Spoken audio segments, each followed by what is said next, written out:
Mahafaly ahy hatrany ny mifampizara amin'ny mpiray-tanin-drasana ny fomba fijery amin'ny lafiny maro. Ny horesaresantsika anio zany dia mikasika ny voka-dratsin'ny fako sy ny fahasalamana. Izany hoe ny fako misavovona eraky ny tapitanety sy ny maloto miparitaka eranio ny fivalanan-drano sy ny sisa zany dia mety mitarika karazana aretina maro dia maro zany amin'ny zanak'olombelona. Inona sy inona daholo moa zany no ao ambadiky ny hoe fako. Ny fako zany dia ireo karazana zavatra maloto izay ariana avy any amin'ny trano tsirairay zany ao amin'ny tanàna iray. Izany hoe raha ohatra zany ka misy potika sakafo dia ariana, misy ny potipotika baoritra, ny potika fonosana plastika sy ny sisa, izany hoe ireo zavatra zany azontsika lazaina hoe tsy ilaina intsony zany ao amin'ny tokantrano, ary kilasiana ao anatiny koa zany ny ankabeazany dia hoe zavatra maloto izay hoe ariana any ivelany zany. Ka rehefa zavatra maloto izay zany dia mety misy potipotika sakafo ao anatin'izany zavatra rehetrarehetra izany, misy potipotika zavatra maloto.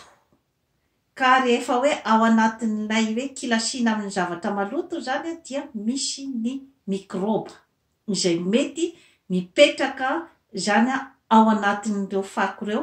ary indrindrandrindra zany fa rehefa misavovona amin'ny toerana iray zany izy ka tsy mihetsika dia mety ho avy ny orana izay hoe amandomando an'iny toerana iny, izany hoe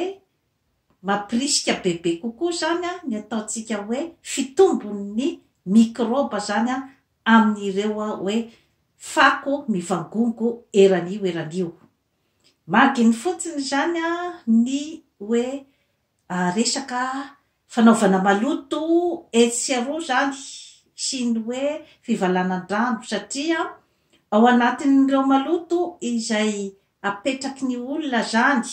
etsy aroa, na any an-dalana zany na any anelakelan-trano sy ny sisa dia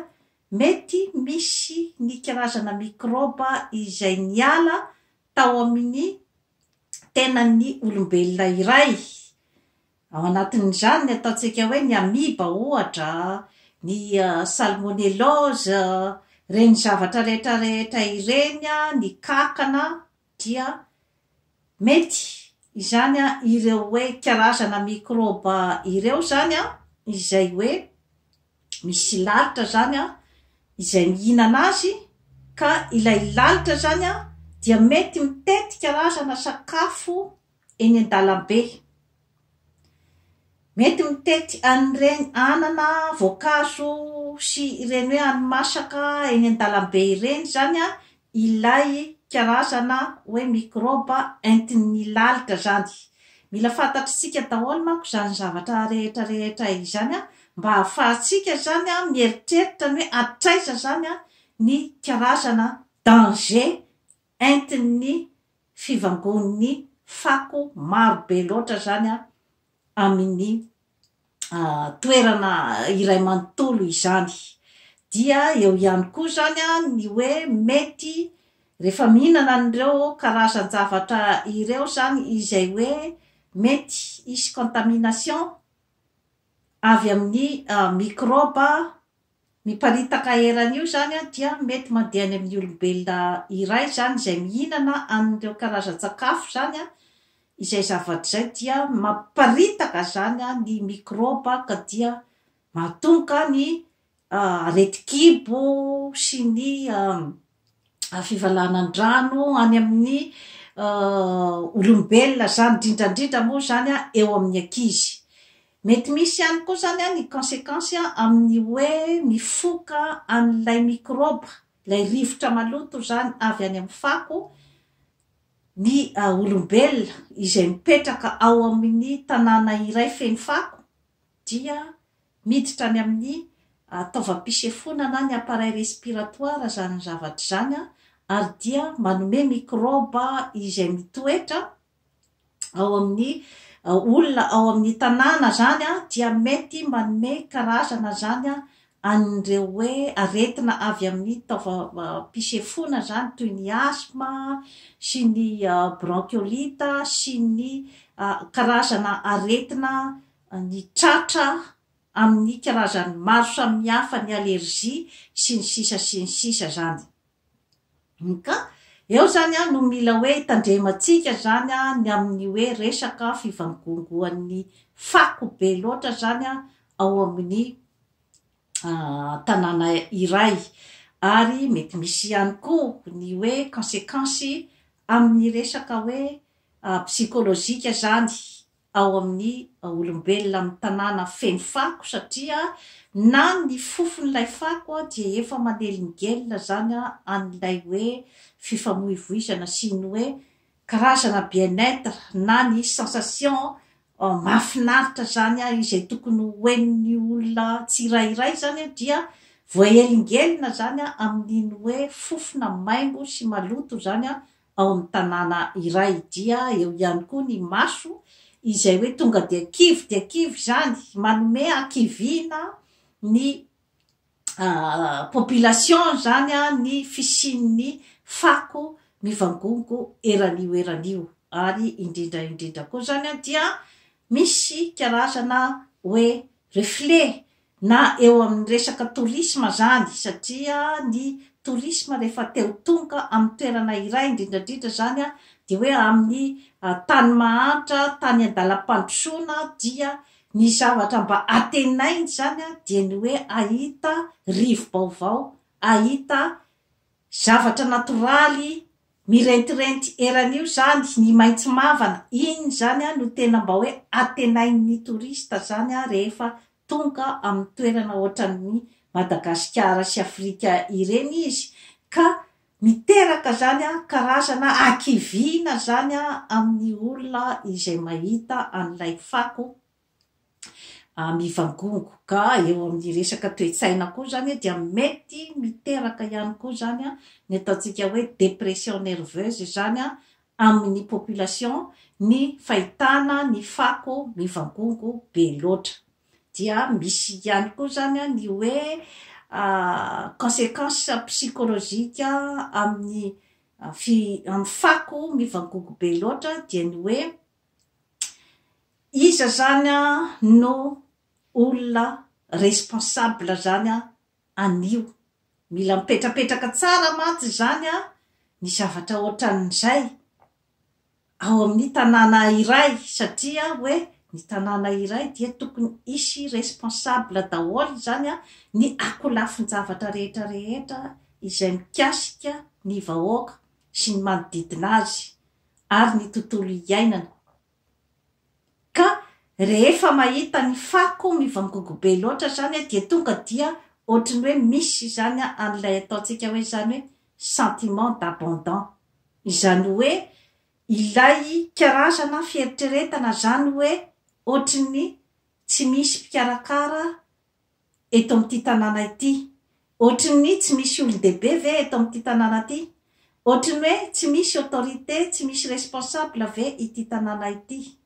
Satria izay zany no tonga dia hoe sary hita voalohany zany raha vao miditra ny tanàna iray. Ka tsy fifanomezan-desona akory no ataoko eto fa karazana réflexion tsetsatsiaritra izay hoe atolaka zany amin'ny hoe izay antefany izay resak'izay satria tompon'andraikitra daholy amin'ny fisian'ny fako zany na ny olom-boafidy izay eo amin'ny tanàna izany hoe tompon'andraikitra napetraka hikarakara ny tanàna sy ny vahoaka ary tompon'andraikitra ihany koa ny vahoaka satria ny vahoaka sy ny responsable zany no manodidina an'io fako io. iza zany fanontaniana mipetraka zany hoe iza zany tokony amory azy. Eo mantsy no mipetraka zany ilay ataotsika hoe zany hoe karazana rafitra zany apetraka amin'ny fiarahamonina satria mantsy hoe manjary mifanometsiny zany ny zanak'olombelona. Nandian'izany karazana zavatra zany daholo mantsy zany na aty amin'ny tany mandroso izay hoe fifanomezantsiny ny zanak'olombelona izay. Satria hoe atombokitsika zany hoe atolaka ve any amin'ny vahoaka ve zany ny responsable. Ny vahoaka ny azy ny fatany de ny hoe mamefy ny tranony izy dia ao amin'io tranony fefeny io zany de etreretiny zany hoe atreo ihany zany ny responsabiliteny. Izany hoe ao izy zany no mikarakara ny zaridainany, mamafa ny tokotaniny, mamafa ny tranony, dia eritreretiny zany hoe ny fako zany izay avy ao aminy zany dia azo niarina fotsiny zany any ambadika. Zay zany mantsy eo amin'ny hoe resaka sarambabem-bahoaka zay zavatra zay. Kanefa raha ohatra zany ka mandinika zany ilay hoe olom-boafidy autorité eo amin'ny tanàna dia ny hoe izay ny eritreritry ny sarambabem-bahoaka, ny antony no ny fidianany anao dia hieritreritra ny momba azy, hieritreritra ny tanàna izay hoe sahaninao zany. Ka hoe omena n'ilay sarambabem-bahoaka ve ny adisoana amin'izay fotoana izay, sa omena ny responsable ny tanàna, fanontaniana mipetraka mantsy zay izay hitadiavam-bahaolana. Satria mety hifanilika mantsy zany ny autorité sy ny sarambabem-bahoaka. Ny autorité zany mety miteny hoe maninona no arianareo eran'io ny maloto, maninona no arianareo eran'io ny fako. Ka rehefa tsy misy ny toerana izay nofeperan'ny autorité ao an-tanàna hoe eto no anariana ny fako, dia ahoana ny fomba andraofana azy rehefa avy eo dia alefa aiza zany ny fako rehetra ao amin'ny tanàna rehefa avy eo, dia inona zany no vahaolana farany zany izay hoe entina aniliana azy. Siansa manokana zany tokony hoe ho responsabilité manokana mihitsy, ary rehefa tsy vita dia tokony misy mihitsy zany ny ataotsika hoe karazana zany hoe rehefa tena tsy vita le izy ka maninona moa raha ohatra ka tena asiana ny ministeran'ny fako, raha ohatra ka tena hoe tsy vita hoe radrafitra tsara mihitsy zany ny momba an'izay fa hoe hifaniliana, dia tokony asiana zany ministeran'ny fako ary asiana budget manokana mihitsy zany ny organisation momba an'izay. Satria misy conséquences grave be mihitsy zany eo amin'ny fahasalaman'ny mponina ao amin'ny tanàna iray, na eo amin'ny fahasalamana ara-toetsaina izany, na eo amin'ny fahasalamana ara-batana na ny ara-panahy. Satria ny fako amin'izay hoe mahafako azy izay zany dia zavatra ratsy, zavatra maloto. Ka mila zany ny hoe fijerena manokana zany ny momba an'izay hoe ahoana zany no fomba karakarana zany ny fako ao an-tanàna. Ny fako mantsy zany dia misy karazana hoe zavatra entiny zany eo amin'ny fiainantsika zanak'olombelona. Satria misy koa zany ny ataontsika hoe fako ao anatin'ny tenantsika ao, ny zavatra maloto ao amin'ny tenantsika ao izay mila mivoaka. Ka eo mantsy zany ny hoe hipetrahan'ny fandraisana draikitra ny mponina tsirairay, dia ny hoe rehefa navoakanao ny fako avy tao amin'ny tenanao zany, avy tao amin'ny tokantranonao, dia misy ny responsabilité izay tokony ho raisin'ny mpiray tanàna ny amin'ny hoe ny fako avy any aminao ve ailaka fotsiny zany ho amin'ny manodidina, de iza zany no andray azy ny manodidina, kanefa ianao ihany koa nefany ao anatin'ilay hoe manodidina, satria ny fako avy atao amin-drakoto zany nalefany ny voakany velany, de ny fako atao amin-drabe koa zany nalefany any velany, de mifandefa fako zany ny mpiray tanàna izay samy miintoxiqué na manapoizina daholy ny fahasalaman'ny daholobe zany ao an-tanàna. Ka mila jerena akaiky zany ny zavatra toy ireny, ny responsable ny santé publique zany tokony mijery akaiky ary manentana ny olona zany ny amin'ny hoe ahoana no andraisany zany ny responsabilité ny fahadiovan'ny ao an-tanàna. Satria mantsy hoe atolaka fotsiny ve hoe anareo ray tanàna zany no tokony anao an'io, anareo ray tanàna zany no tokony andio an'io. Misy angamba ataoko fa misy ny tokony hoe responsable izay hoe karamaina mihitsy izy zany ny andraoka ny fako sy andahatra sy andamina zany ny resaka fako ao tanàna, fa sy tokony zany hoe atolaka fotsiny any amin'ny vahoaka hoe ianareo tsy mahalala madio, ianareo tokony andio tanàna anareo, fa tokony misy zany ny hoe tambi-karama zany omena ny olona izay mandroka ny maloto. Misy koa ny fanentanana amin'ny hoe fanamboarana ny lavapiringa, zava-dehibe zany zavatra rehetrarehetra izany zany amin'ny fahasalamantsika olombelona, satria amin'ny fomba ahoana tokotrany moa hoe olombelona iray izay hoe tsy maintsy zany izy mangalagalatra manao maloto eny an-dalambe zany amin'ny fotoana toy inona, tsy maintsy amin'ny alina zany izy no andeha anao ny programa anary ny malotony zany any amin'izay toerana hoe ahafahany manao an'izay. Amin'ny atoandro izy zany aiza izy zany manary ny maloto. Raha eo amin'ny resaka ara-psikolojika zany dia tena zava-doza ary tena henjany zany zavatra zany, hoe voatery miafina foana zany ny anao maloto, mitady toerana izay tsy tokony anaovana azy.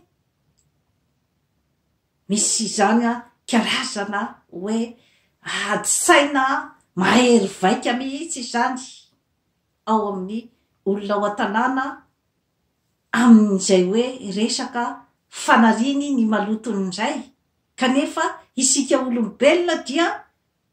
izay namboaran-janahary antsika ny hoe rehefa avy mihinana dia manary ny maloto, zany hoe zavatra tsy afa-miala amin'ny fiainantsika olombelona zany ny fanariana ny maloto. Ka nahoana moa no tsy ampidirina ao anatin'ny politika ny sarambabem-bahoaka mihitsy zany ny politika ny amin'ny hoe fanamboarana ny lavapiringa ho an'ny tokantrano tsirairay ary anaovana budget manokana mihitsy zany ny momba n'izay zavatra zay, satria olombelona isika fa tsy hoe biby akory izay hoe mirenireny ka mahafaka manao maloto eran'io. Trafikenao me mahery no ataoko eto ambavahomana ampomeritreritra, satria eritreretintsika zany zavatra rehetrarehetra zany hoe zavatra tsisy dikany, hoe zavatra kely, zavatra madinidinika izay tsy tokony akory ampidirina ao anatin'ny politika mpanjakana. Tsy atompoko, tsy atompoko ny fahasalamam-bahoaka izay zavatra rehetrarehetra mety manimba ny fahasalamana ara-psikolojika ny tanàna iray, mety manimba ny fahasalamany ara-batana, manelingelina ny fomba fiainany, dia tokony zany ho jerena akaiky. Sationany zany eo amin'ny zavatra eritreretintsika fa madinidinika kanefa mety mitondra ny karazana fahatrana magitsokitsoka, mitondra ny karazana fahasorenana ao amin'ny tany iray, ary manelingelina ny famokarana izay tokony isy ao amin'ny tany iray. Sationan'izay fa mbola maro dia maro, ary efa maro ny tany saiko teto ny amin'ny hoe phénomène de société madinidinika izay tokony hojerena akaiky. Dia toy izay sy toy izay no azona tolotra anao anio. Manaova abonnement amin'ny Jeanne Forêt Santé aty Canada fa hanatsara ny fiainanao. Bye bye.